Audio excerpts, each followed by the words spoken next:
Good morning. My name is David Caswell, and for my final presentation, I will be doing the racial tensions that have been on the rise due to the COVID-19 pandemic. So, an introduction and why it interests me.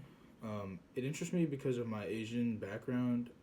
Unfortunately, I have dealt with some of this racism firsthand at my job, and I will talk about that later in the presentation. Diseases have also interested me because of not only what happens on the medical side of them, but what the repercussions can be for the rest of the world. Um, for example, with the AIDS outbreak, there was mass hysteria and fear in the gay community, and with the Zika virus not too long ago, there was a lot of fear for pregnant women. You know, if they traveled to places that had the Zika virus, they were afraid for their babies, the health of their children, and whatnot. And so it's always been interesting to me to see what kind of like how it can spiderweb out and kind of get into a bunch of different areas other than just the like medicinal side of things.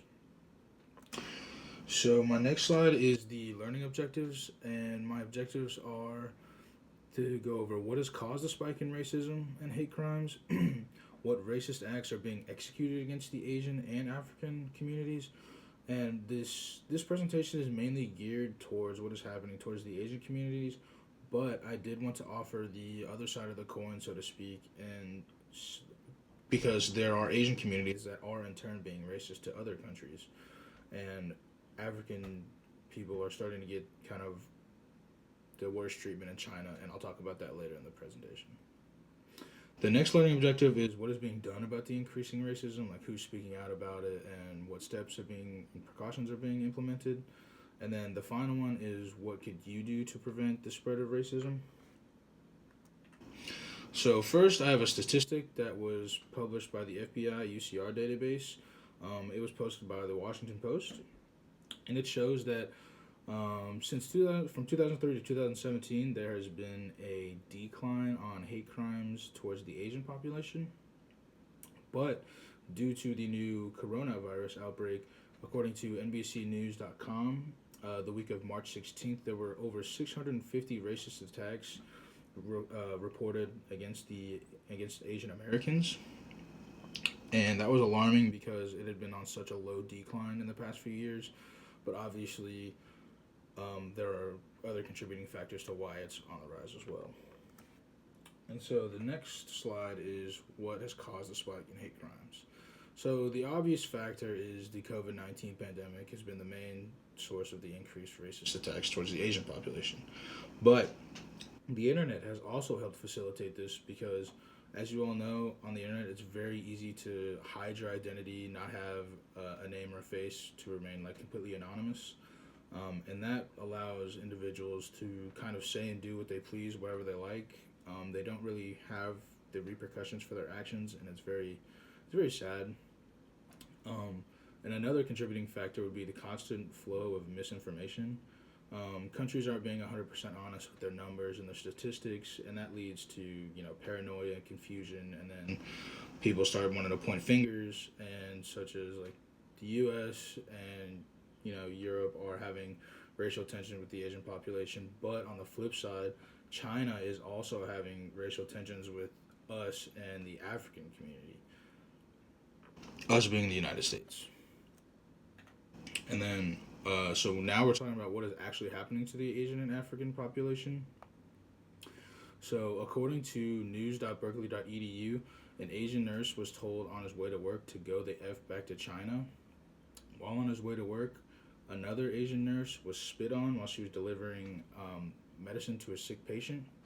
And multiple Asian healthcare workers have reported that they have had their patients request other workers and refuse their services due to their Asian appearance. And I have a quote about that from the UC Berkeley ethnic studies professor Catherine Choi. She went on record saying, "It's really heartbreaking. These healthcare workers are parents, their daughters and sons, they are sisters and brothers. They are our neighbors. This is an additional level of trauma, anxiety, and stress that we don't need to place on them." And she's right. We should really appreciate what we have as a community. We shouldn't try and divide each other over our differences. Um, Another example, this was the racism example in China against the African community. In Guangzhou, China, the Chinese government had ordered a 2-week quarantine of any citizen with African descent. Now, this caused uproar in the African community because they felt like they were being, kind of picked out of the crowd. But one of the establishments in this little city in China went as far as to put a sign on a McDonald's that it said that they won't allow any more black people in the restaurant.